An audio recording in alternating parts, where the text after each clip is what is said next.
Hi, everyone, and welcome. Thank you all for joining today. I believe we have people from quite literally all over the world. We have some people from Americas and from Europe and some parts of Asia as well. It's great to see such a diverse group of audience with us. We'll dive right in. I'm Anviksha, and I'll be starting the session today. So many of you, as I understand, already have the context, but for the ones that don't, we conducted a detailed assessment of more than 100 premium consumer brands and to understand what companies are actually doing across not just sustainability, but also areas like supplier engagement, governance, and circularity and reporting. And what we saw was a growing gap between sustainability as a reporting exercise and sustainability as an operating capability, and something which becomes part of the DNA of an organization, and in a way that it shows direct business value. If you'd like access to that research, we'll drop that a link in the chat box. I also want to mention that we will be having a dedicated Q&A session at the end of the webinar. So please feel free to drop your questions in the chat box, and we'll be sure to take that up. So let's dive right in. Let me start by introducing our speakers who have spent decades operating at the intersection of supply chains, sustainability, business transformation. First, we have Jay. Jay brings over 25 years of experience leading a global supply chain transformation. He spent 17 years at the Estee Lauder companies, where he was spearheading enterprise planning and transformation initiatives that eventually helped shape next generation operating models and AI enabled capabilities. And today, as the founder of Anusama, he is now focused on the intersection of AI, foresight, enterprise intelligence, and he's helping organizations navigate something which is an increasingly complex future. Jay has also co-authored the research that we'll be discussing today. Joining him is Metli. Metli is a highly respected leader in retail and consumer supply chains with nearly 3 decades of experience at organizations including Nike and Target. So she's leading Nike sustainability and marketplace operations functions and was overseeing Target's multi-billion dollar global sourcing network. And she has consistently helped organizations turn supply chain complexity into business and competitive advantage. She's the founder and CEO of La Naya Collective today. She advises brands and investors on building more resilient, profitable, and sustainable operating models. And of course, we have Akash Keshav, who's the co-founder and CEO of Spree, who has also co-authored the research along with Jay and Methley. And that's basically going to form the foundation of today's discussion. And Akash will be leading the session, will be leading us through the session. So with that, I will hand it over to Akash to take us forward. Thanks, Anuksha. And as Anuksha mentioned, we have people from all across the globe. So good morning, good afternoon, and good evening, everyone. So we are going to keep the entire session very conversational, and I would say not just the conversational. We will also try to keep it more fun, not going to overload with a lot of data, which you can always find in the report. So to start the session, I'm going to run a very quick fun poll where you will get a survey on your screen, and you will also can respond to the questionnaire.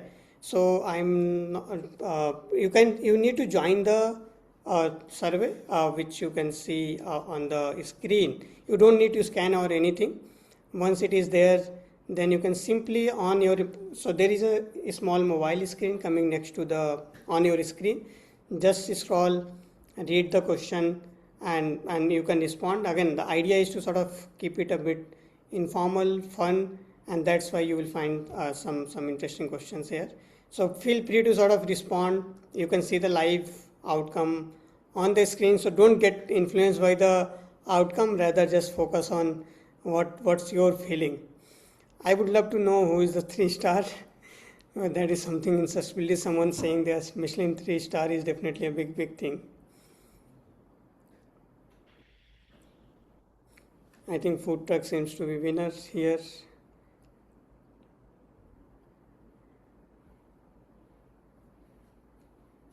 Please, everyone, quickly. We won't have a lot of time, so just. So Akash, where do you enter actually? I'm trying to figure out in the screen. Did you join the survey? So we don't need to scan it, right? Or No. There should be a small screen next to the bigger screen. Okay, on I the don't right know. side of the screen. I'm not sure. Uh, You should be able to see a pop-up at the top of the screen which says Akash Keshav invited you to collaborate using Mentimeter. If you click on join, you'll be able to participate. Okay. Yeah, I don't know. It's a Mac, Rob. It's a Mac issue. I'm not seeing it. Yeah, it's fine. Yeah. so we'll wait for maybe 5-10 seconds more. We have 11 responses so far out of 20. Not we are not going to sort of give any mark based on the response. So feel free to respond whatever you are feeling.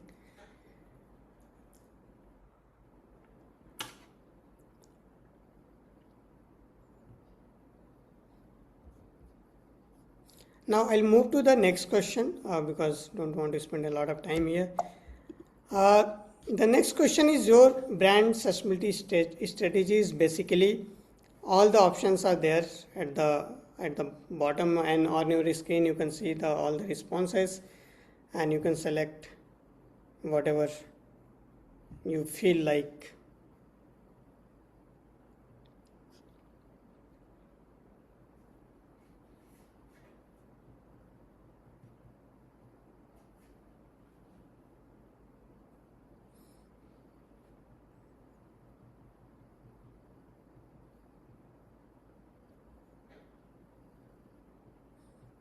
So there are 21 people who are looking at the survey form.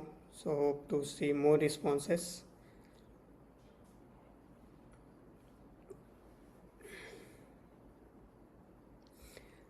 Okay, maybe I'll move to the next question. So here winner is again, it's a bit confusing about the ambition to execution part, whether it is actually happening or it is still in the slides. The next question is if you had to describe a brand's sustainability journey in a TV show, which TV show you will pick? So probably I'll pick maybe Friends. Oh, no one picked Friends.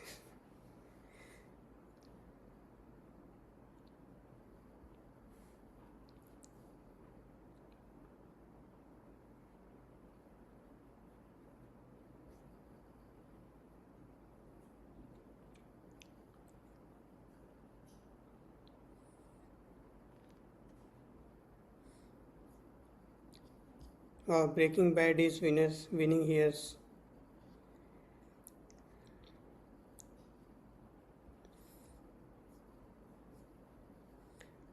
Okay, now I'll move to next question. The next question is about scope 3, which is I think people who understand sustainability, they know the pain of scope 3.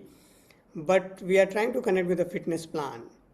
So if you have to sort of look at the scope 3 strategy is a fitness plan for you, where you will put your fitness plan of scope 3.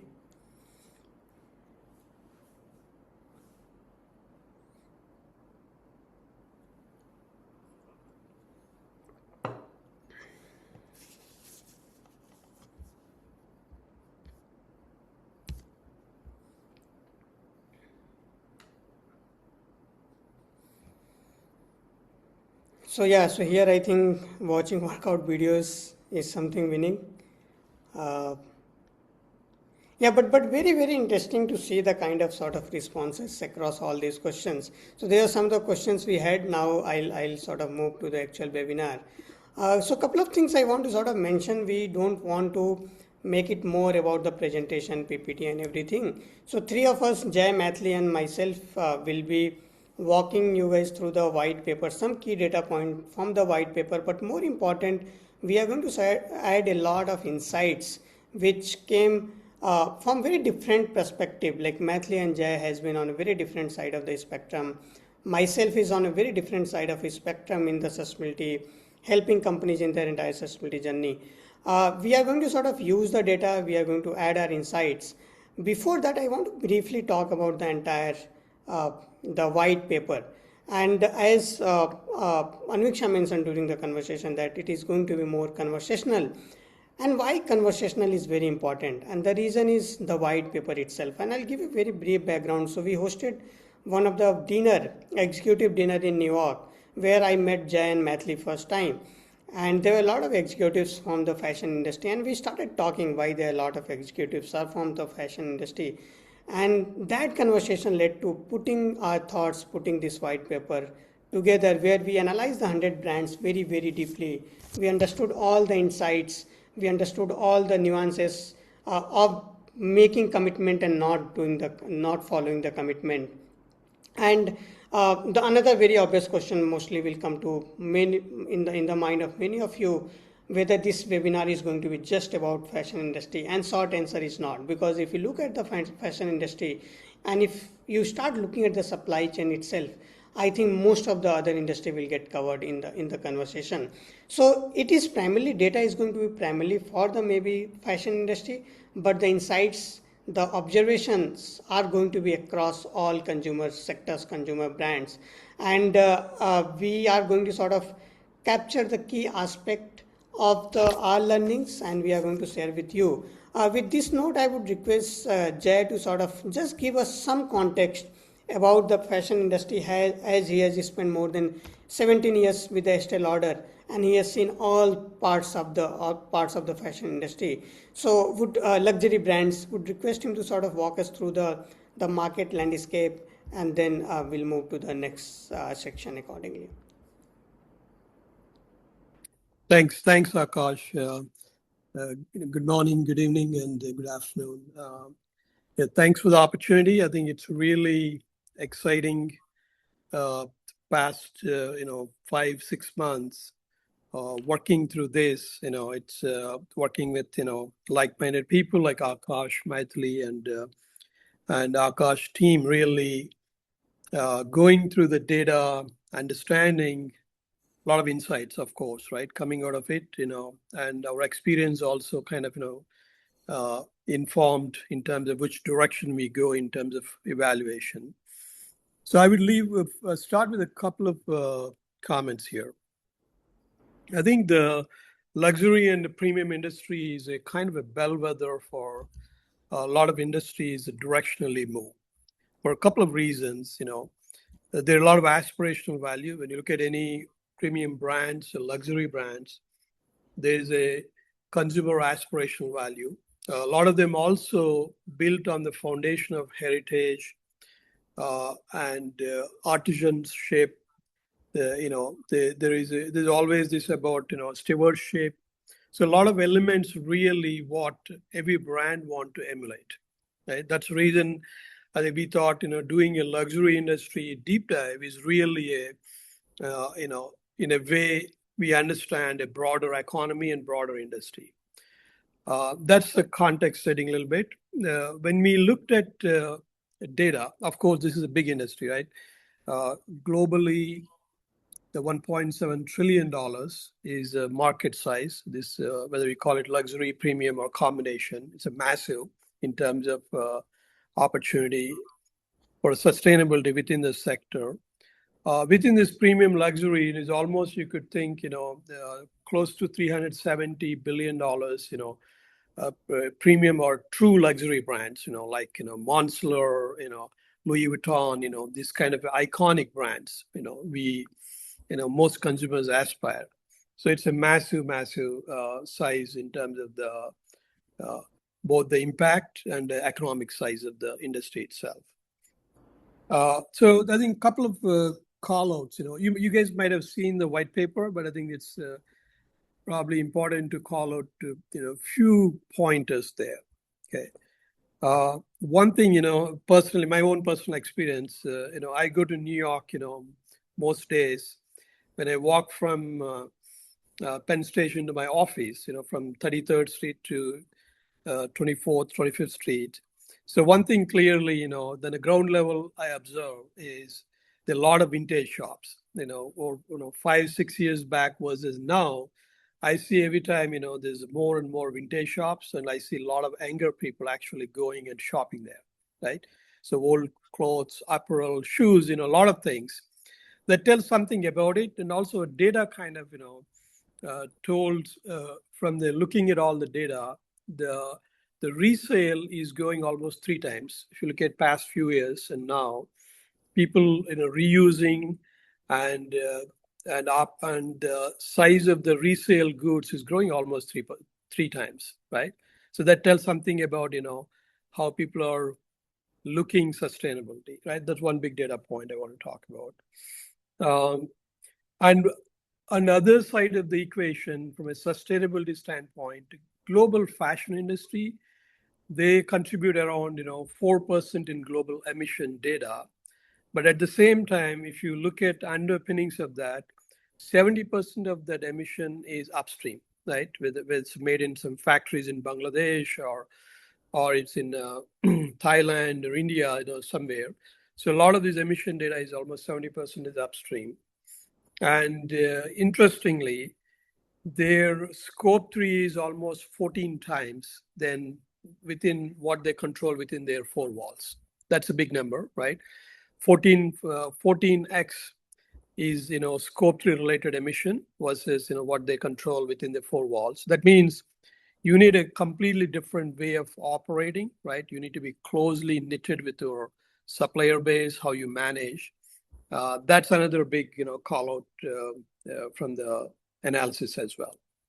So with that, so now we can shift a little bit gear into broader market context, but I just want to set why we choose luxury as a starting point. Akash, back to you. Yeah, no, thanks, Jay, for setting up the context. So I think, as Jay mentioned, so there are six key pillars. So when we started talking about the entire research, then we had to narrow down on some number of parameters, number of pillars, and we started with just sustainability, but then we realized sustainability has very close connect with the other parameters. So there are total six parameters where we put our focus, starting with the carbon maturity, nature and resource risk and management, supply chain depth, governance, credibility, circular economy, and what is the structural divide between the companies who are doing well or companies who are just still following the sustainability wave. We went very deep with all these parameters, but in this call we are not going to sort of cover all the pillars, but rather we picked couple of pillars and we are going to talk about these pillars in depth, along with some data point. And starting with the nature and resource risk, I would request Jay to sort of share his perspective, findings, and how everything panned out after the research, after we had the data. Yeah, thanks, Akash. I think that's probably why we picked nature and resources. Probably it's a more underwhelming metric from our data, right? I mean, if you look at a lot of other metrics, relatively a lot of energy and focus corporations are bringing in. When it especially comes to nature and resource risk, probably it's not as much as other metrics. Okay, there's two things, right? One, if you look at any corporation, a corporation at the center of their own universe. So of course, what they can control within their four walls with their suppliers, how they communicate to their customers, employees, that's super important. But you go further out in that circle, nature resource risk is, typically it's a cost of commons, right? So I think, it's naturally there's a real, interest or even reporting, somewhat limited in that space. That's what we saw in the data itself. While 91% of Asian brands reported water policies, for example, right? They have a strong water policies. It's natural, I think, the water, whether it's a scarcity or contamination, in a lot of, things actually popping up in core manufacturing hubs in, Asia. So clearly there is a lot of interest and reporting back on that.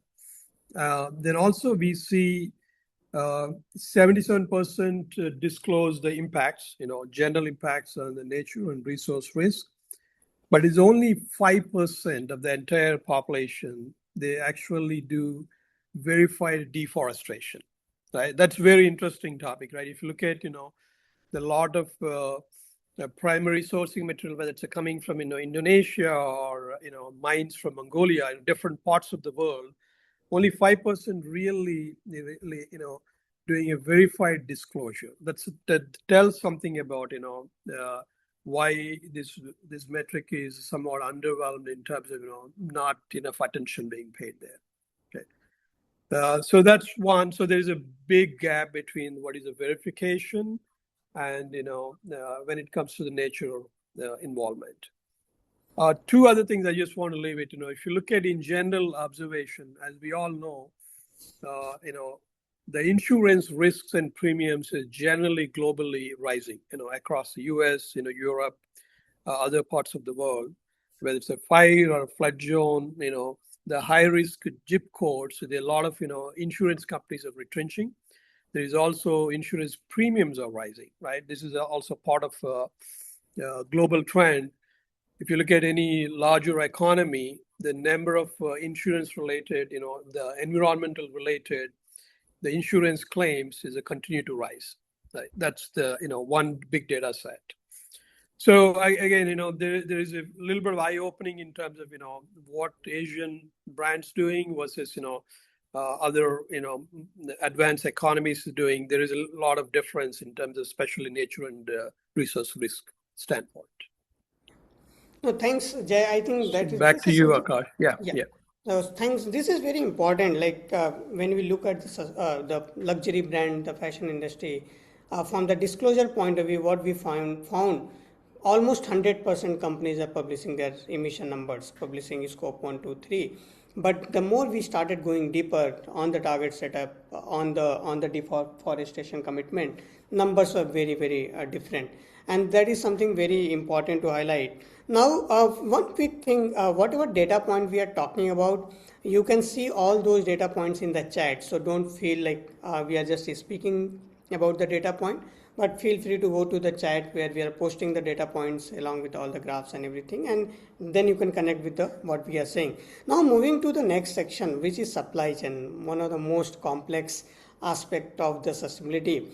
Almost more than 90% emission across almost every industry is coming from the scope 3, and I would request Mathli to talk about someone who just not led the supply chain from the efficiency and cost optimization perspective, but she also led the supply chain from the sustainability angle at Nike and Target. So she is going to walk us through the R finding, her observation, and help us understand the supply chain aspect of the entire white paper. Thank you, Akash, and like Jay, really a true pleasure working with all of you on this white paper, and excited to be here today. So what I'm actually going to talk about is actually bridge into the social side of supply chain, because if you think about the supply chain, as you said, it's highly complex. And really what makes the supply chain is all the suppliers that are part of this ecosystem that brings the products to life in the marketplace.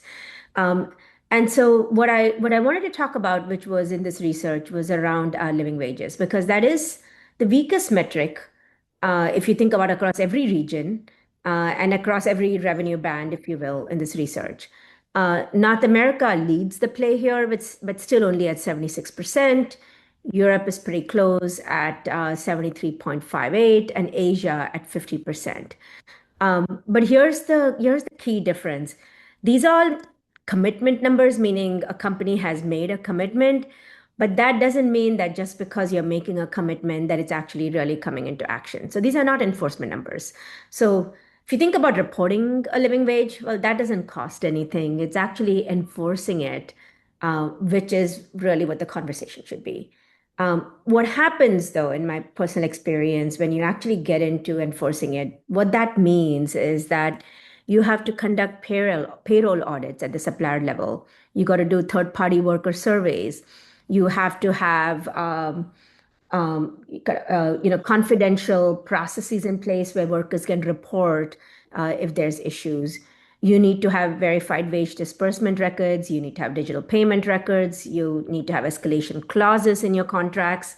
So when you add all of this up, and you actually look at, not just the report or commitment or reporting out a commitment versus actually enforcing it, the true enforcement, when you add these type of capabilities, really exists in maybe only 10 to 15% of the brands across all regions.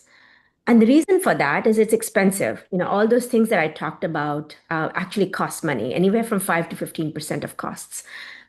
So then if you're a brand, you have to make a decision. But frankly, it's hard for suppliers to pay for it. So are you going to help absorb that? Are you going to increase the cost of that to retail? And really what happens is you really have, oftentimes it gets spread across the supplier, the brand, and in terms of your pricing. So if you're a premium brand, you can do that because maybe it just becomes a couple of percentage points increase in your price. But really, it's much harder across the board when you think about it. And the issue is the operational friction that this creates because you think about audits, you think about the contracts that have to be written, the verification of payments. Um, and frankly, getting your suppliers to agree to sharing all of this information, that can become a challenge. So when you kind of look at the flag bearers versus the followers, the flag bearers have definitely invested in this capability, whether it's training programs, co-financing, really working with their upstream supply chain on efficiency improvements. They've written enforceable wage benchmarks into their contracts so that there's actually a floor to it. And in fact, it's a win-win. So frankly, for those suppliers that are actually working with these brands and are doing it, they do see better retention, they see better quality, and so margin does stabilize over time. But again, like I said, oftentimes it's easier for a premium brand to do this. So the flag bearers have invested in these capabilities. The followers, on the other hand, are really more of like they audit, they have annual third-party audits. They do have non-compliance triggers, but that trigger might look like, and I'm, one of my prior companies, 3 strikes and you're out. So you get certain strikes for every non-compliance. You have X number of strikes, and then you are no longer part of that supplier ecosystem. So while that is needed, really the important thing is the flag bearers who are actually not just doing the 3 strikes out or third-party audits, but really investing in capabilities. So bottom line is that, if you think about it, the really key enabler of actually supply chain quality, retention of your suppliers, which means that you've actually got that craftsmanship that you look for as a brand. Um, and it is evolving. Asia is a little bit more behind compared to Europe and US, and that's really more regulations that does still have to catch up. No, thanks. I think this is very important part, Maithili, you mentioned the capability building. The next question comes automatically, like how to build the capability, and there are 2 aspects, like with all the advancement in the AI capabilities, how you can leverage the next tech to sort of build these capabilities for your supplier. But at the same time, what the role of governance? So when we started looking at the data, we realized that, oh, most of the companies are publishing the scope 1, 2, 3, but when it comes to action, then there is a decline. And what is the reason behind that? And that is when we expanded our research to the governance credibility aspect. And Jay will help us how the governance, what data says obviously, and at the executive at the Estee Lauder for a very long time. What's his experience in terms of how governance drive these changes at the bottom? Yeah, so thanks, Akash. Of course, and all of you know, the G part of ESG is a little bit of a retrenchment, right? In general, in US, I can say. But again, it's the long term. The view is anything that retrenched, they will be rebound. It's going to come back. I think few interesting data point from a governance standpoint. Anytime we do processes, metrics, complaints, and everything, anything we do, if there is no governance or right governance, it's very fragile. Right? They're not going to sustain in a long term. So governance is super critical, at least in a large, complex corporate structure, right? The way, I experienced a long time in my prior roles. So 2 data points really struck me when we did the analysis. One, of course, most of the North American brands, in terms of the governance credibility standpoint, they're 100% compliant in terms of climate, the disclosures, claims, and all of that. And if you look at the board level, right, governance could be many levels, right, at the function level, board level. So we observed, I think, 72% of them have a a board level expertise. Okay, that's a little. There's a gap. There's really a gap as well as an opportunity there. But in general, if you look at the whole trajectory of the governance, if you look at a few years back, the whole TCFD, right? Task Force for Climate Related, financial disclosure. That's fairly successful, but which is retired in I think 2023 or 2022. Then there is another reporting mechanism. NFD came in. Now it's evolving to CSRD, right? The real point here is whenever we put a real financial muzzle behind the governance, that its effectivity will really rise. So to me, that's a real opportunity. When you look at governance can be just a narrative. There needs to be a real, financial muzzle, so that's where governance will becomes a real accountability as well, right? That's the findings from the report. Yeah. Yeah. No, I think again that's very kind of interesting finding, I would say. So organizations where they had someone at the board level looking after the sustainability, even for a short span of time, the change is very different versus where it becomes just a part of the reporting game. Outcome is quite different. Now to moving to the next section, the circular economy. As a fashion industry, it is sort of known what kind of waste is being generated by the fashion industry, but at the same time there are some really good example, and Mathli, I'm really impressed with one of the examples he has shared with us during the climate week dinner, where circularity, the recyclability become very important. What I would request Mathli to walk us through the finding of the circular economy for the fashion industry, and what kind of potential this aspect has in the entire for the entire sector, I would say. Yeah, and maybe I should start with like the circular economy. Depending on which part of the circular economy you're talking about, people still think of it as more expensive. But that is using the assumption that virgin material is infinite. And I think that's sort of the reality that we have to realize, is that what might look infinite today, even 10 years from now is not going to be, much less 20 years from now. So I think that's an important part of why the circular economy is extremely important.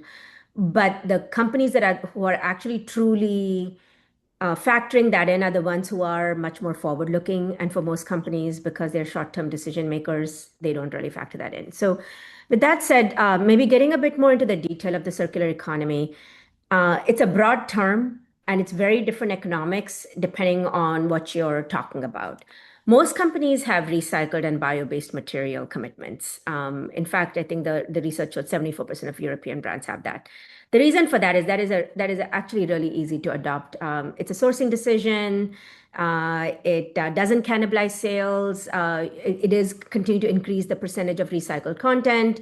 And then as you start scaling it, and again, depending on what the product is, you can actually get it to be pretty cost neutral to virgin. And depending on, like I said, sometimes even it could even be more cost favorable.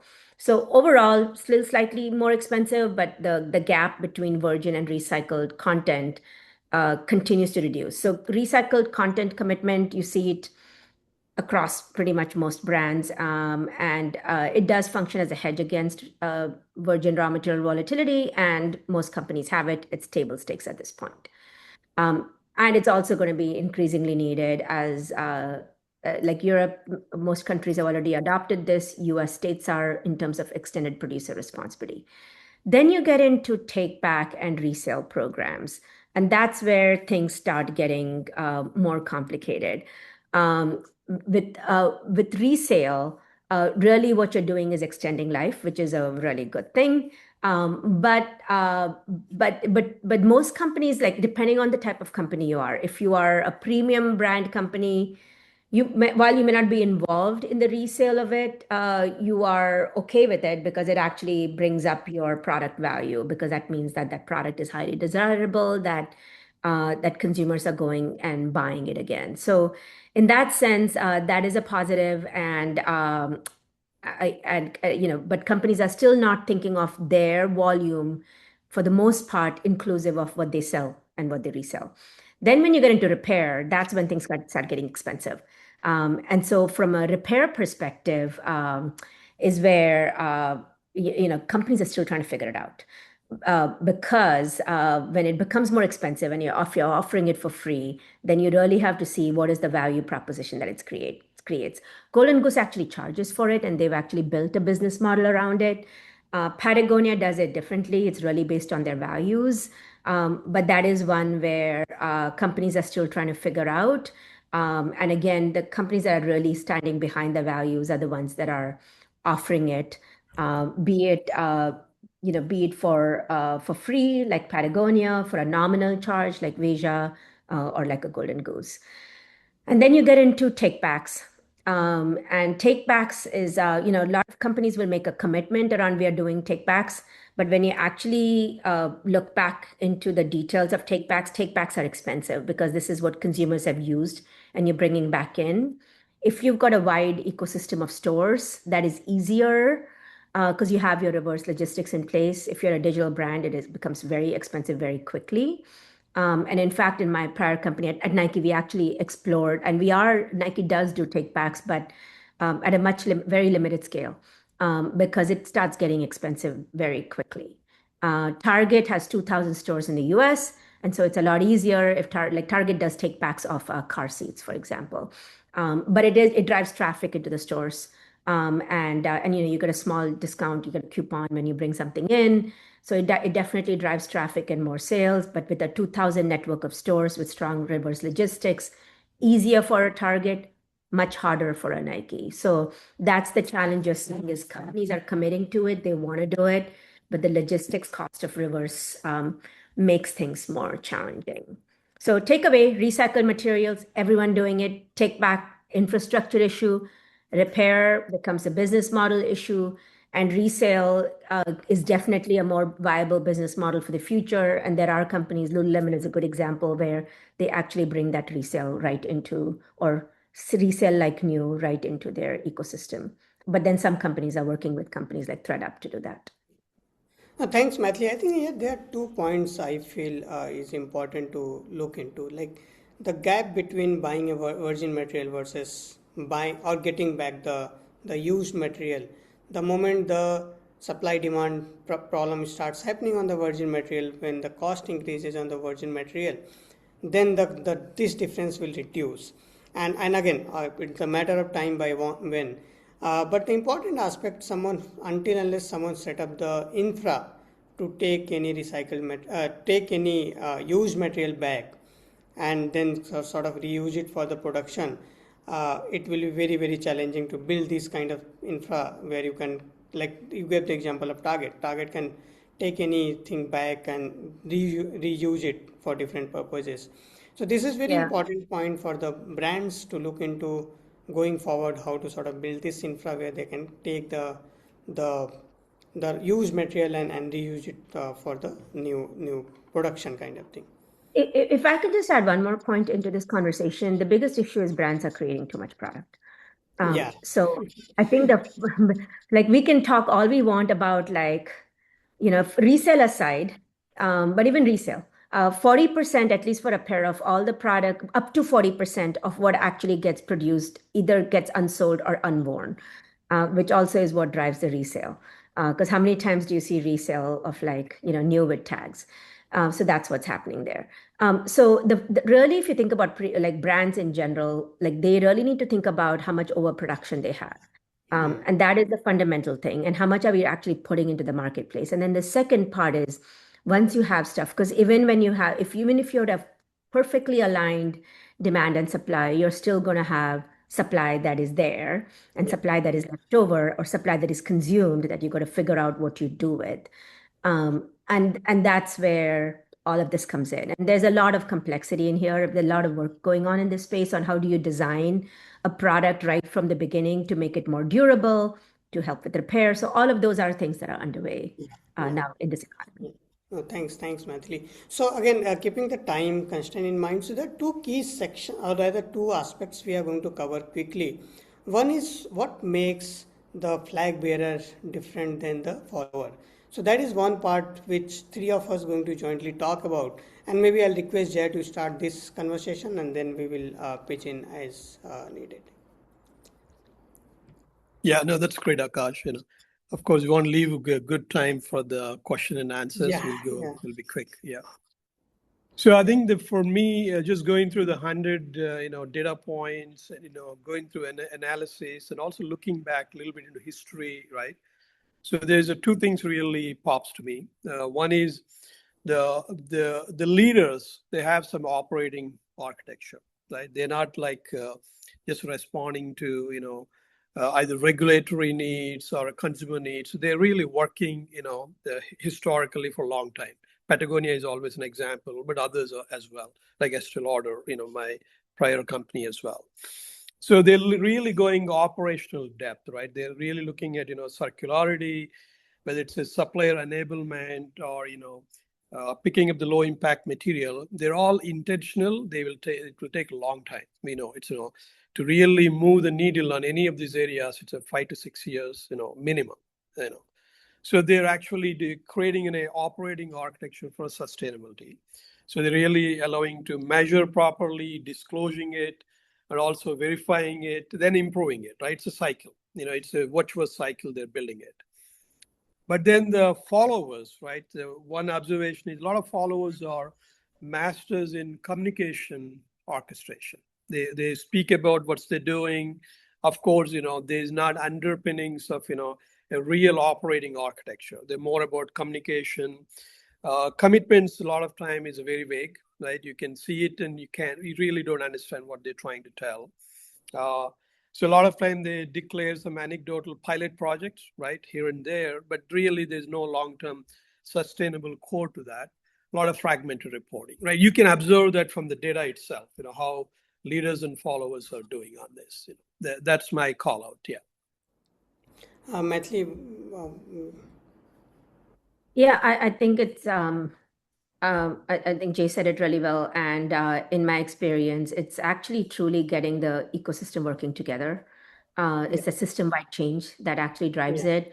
Um, but it's really like, I think, having been on the brand side, it's being really clear and like continue to enforce and like advocate for it as you're having your conversations with suppliers, really like walking the talk, putting money where your mouth is, um, and really making it very clear that it's actually core to the values is where I've seen it being successful.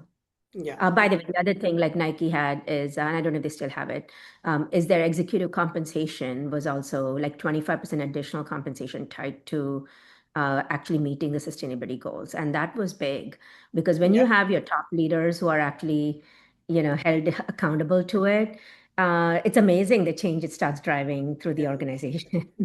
Yeah, that's where the difference. That is what I was telling previously also. Until unless leaders are on the board, they are like making it part of the business decisions. It will be very challenging to sort of make any move. As we are on the other side of the spectrum, where we are actually helping companies to reach their sustainability goal, and there are some very fundamental issues which we are still saying, even starting with the data management. Earlier, it was more about scope 1 and 2, where you have full control, you can collect the data, you can publish the data, but now things are moving towards more scope 3, because most of the companies are like emitting almost more than 70% in their scope 3 with suppliers. So, how to bring them on board rather than sending another questionnaire? How to bring them on board? The capacity building part, Matthew, you talked about. So these are things which are definitely helping the leaders to make a positive move. But at the same time, there is a huge opportunity for the followers, even for the leaders also, how to integrate the tech.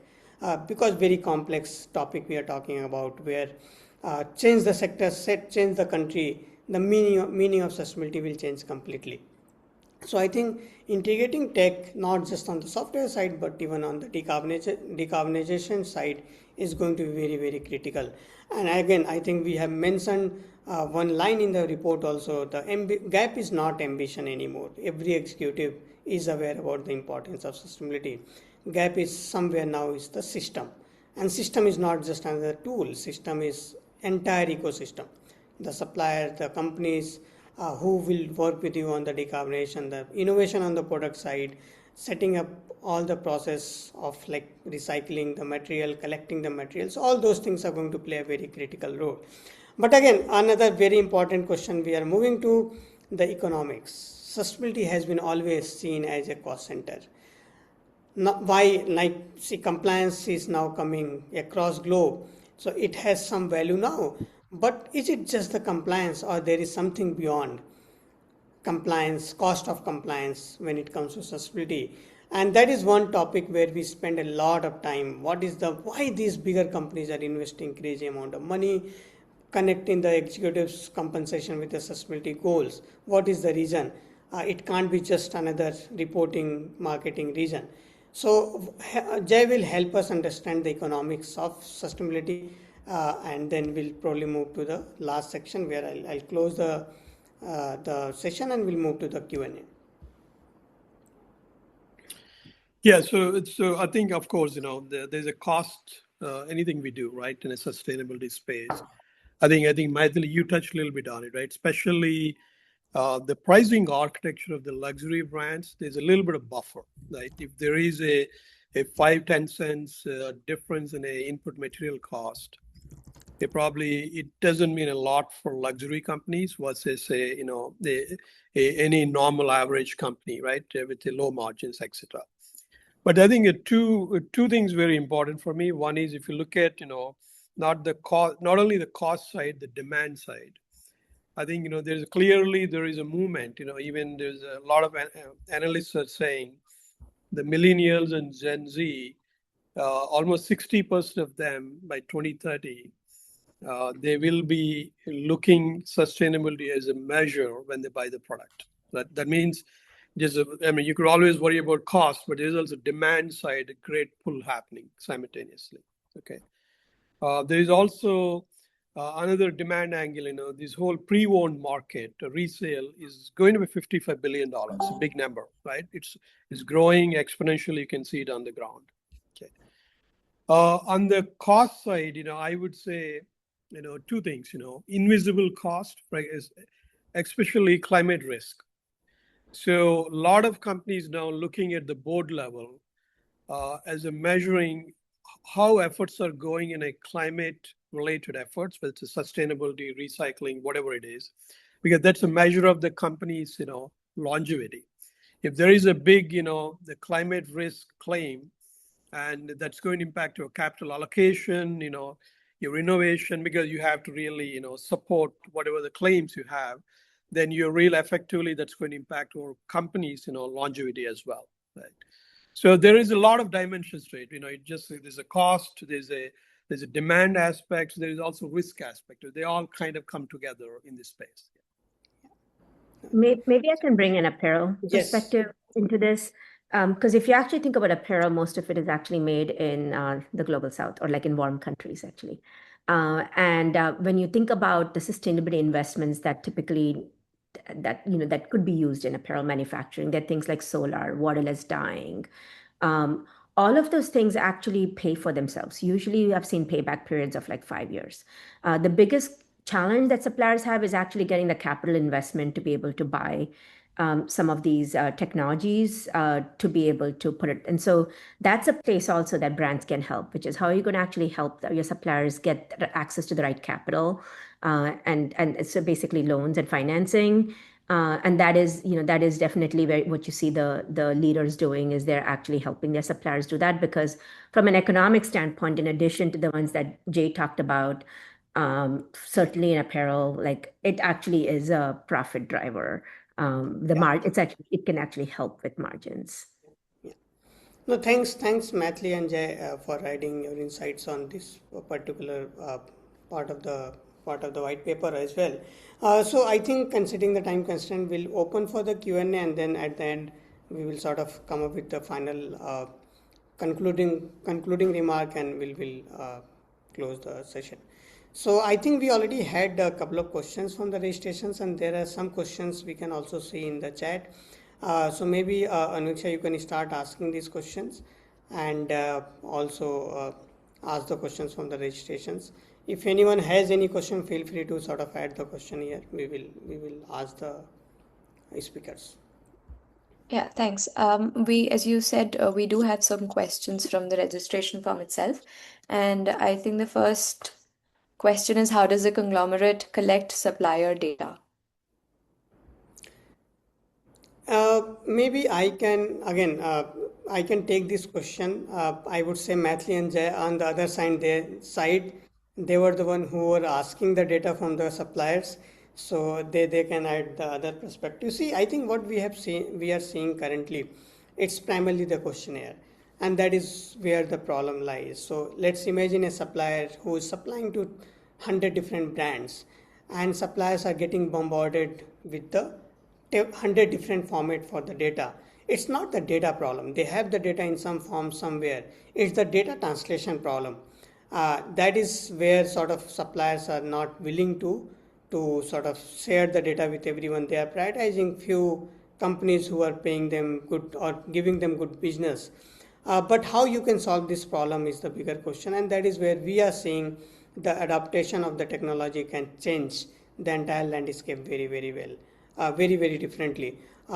Starting with like the way the AI models are evolving, the way they are able to pull the data from any kind of documentation in a very from unstructured to structured format can change the entire process of the supplier's data collection. So companies who are using the tech, they are doing pretty well. They are not forcing their supplier to fill another questionnaire. Rather, they are collaborating with them in different format and capturing the data. Thanks, Akash.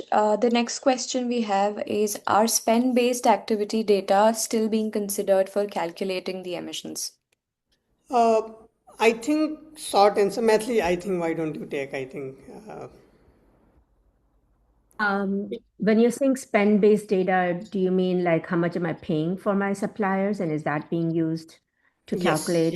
yes, yeah. And what kind of material or raw material you are getting from the supplier? Well, we're definitely getting from our suppliers what the, or I could say, in my experience in my past life, yes, we would definitely get from the suppliers what the cost Yeah, was. And it kind of depends on the type of product, whether, or the company. Some companies go all the way down to the yarn and the grage level, and then some really just stay at the garment level.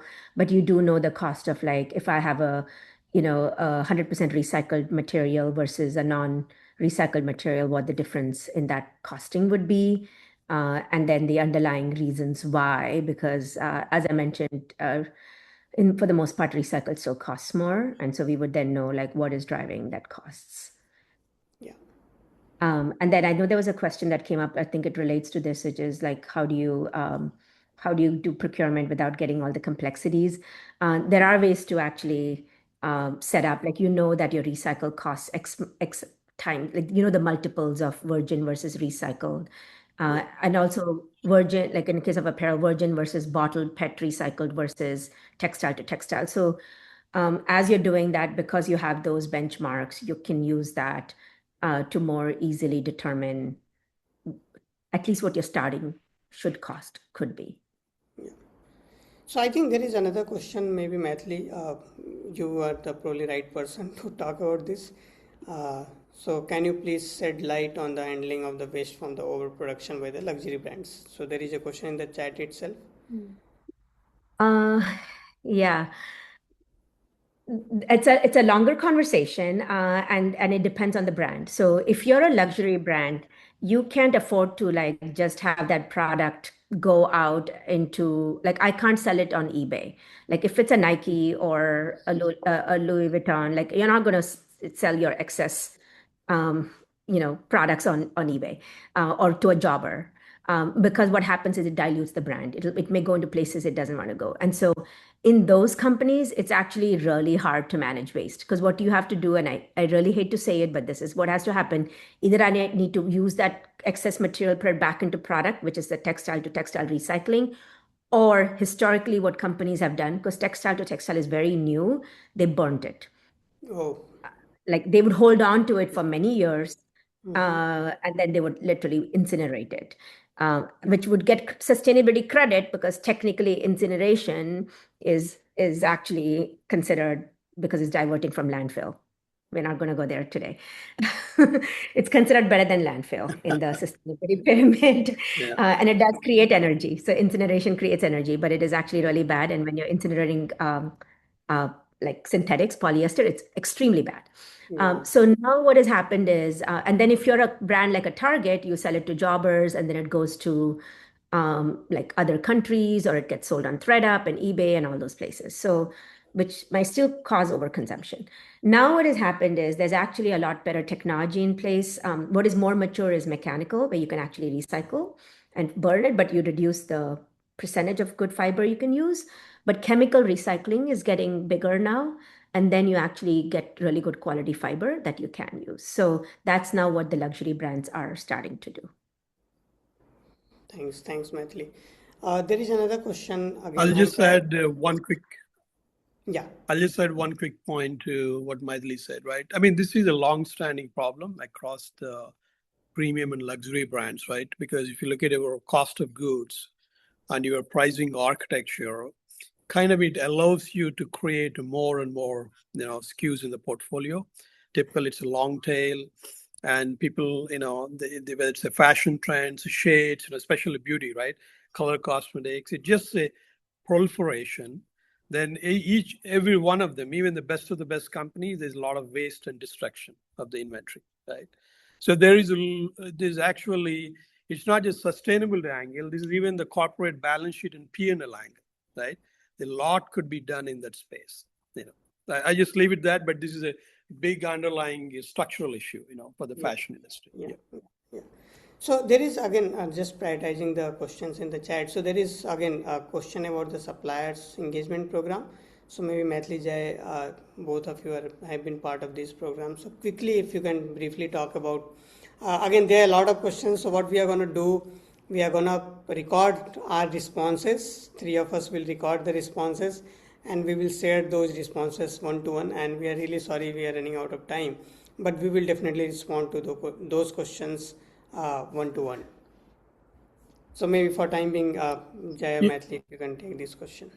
Yeah, I'll give very quick. I think, I mean, the supplier development needs to be a big part of the both sustainability angle as well as creating that, more, cost sensitive ecosystem for any large company, right? So I think it takes years of effort, whether it's a special ingredient or the sourcing of the low impact material, right? It needs to be very intentional. I think at least my experience, what I've seen in Estee Lauder is there is a ongoing corporate programs. They run it for years and years, even before sustainability become very fashionable. The supplier development was integral part of it, right? So it's whether it's even from capital support to technology support, encouraging a new innovation, that needs to be a full integrated cycle in that space. Thanks, Yeah. Jay. And I mean, just adding to it, then specifically in terms of engagement programs. So I think it's as Jay said. I mean, it's a partnership, especially when you think about materials. Definitely a long-term partnership and actually developing materials that are sustainable. But then ongoing engagement programs. Really, like what I've seen done in the past is like really being clear on the expectations with with your suppliers in terms of their reporting, and encouraging them to also have science-based targets, and helping them work through what do they need to do to be able to get after those targets, because it's easy for a big company to invest in getting them. They don't have armies of sustainability people who can. Yeah, So that's where a lot of the work is actually helping them figure that out, using the expertise that the brand already has. right. No, thanks, Maithili and Jay, for covering this question. So maybe now we will move towards the closure. So I'll request both of you to sort of give one action item, one insights for the audience here. If you are on the other side, what you would like to sort of take it from the session. So maybe one liner from both of you, and or not exactly one liner, but yeah. Yeah, no, I can start. I'll give a little bit of more of a foresight or the opportunity out there. I think a lot of people, there is a feel, right? Sustainability is retrenching, the ESG retrenchment, sustainability. But I can only tell you there will be a big rebound around the corner, right? So there is an optimistic way of thinking about it. So there's three things really underlying. We talked about consumers moving there, right? Big part of consumers moving there. There's a big regulatory tide is coming. You're already seeing it. Okay. Third and most important, the resilience related, risk and resilience capital allocation is becoming a big boardroom conversations everywhere. So together, I feel, this is the area where it's going to really rapidly evolve over next few years. There's a big rebound. Thanks, Jay. Yeah, Mathli, please. I just think that adding on to that, we need to stop thinking about sustainability as not profitable, and that rebound will actually come from. So yeah, people are not talking about ESG maybe, but really what they are seeing is it is a path towards profitability. And even the example I gave of textile to textile, it's actually a way to recover your fabric back versus just trying to incinerate it. So it's actually resulting in different venues of trying to get after profitability than maybe what has been historically looked at. So what I see in the future is yes, the narrative may change, but actually the narrative really becomes more about it is profitable. No, thanks. Again, just closure remark for me. So I think it was very interesting exercise when we started working on this white paper. Uh, we have already have the data of more than 150K companies, global climate data, and we pulled just 100 companies, and it was very intentional call. We have some more than a couple of thousands of companies either directly producing fashion goods or they are part of the supply chain for the fashion industry, but still we picked the 100 company, and the reason was we wanted to see how the leaders are looking at sustainability, because at the end of the day what Mathli has been keep mentioning that bigger player can afford, and they are going to be the driver. If they are not going to bring the tech, if they are not going to support their supplier, it will be very hard path for everyone.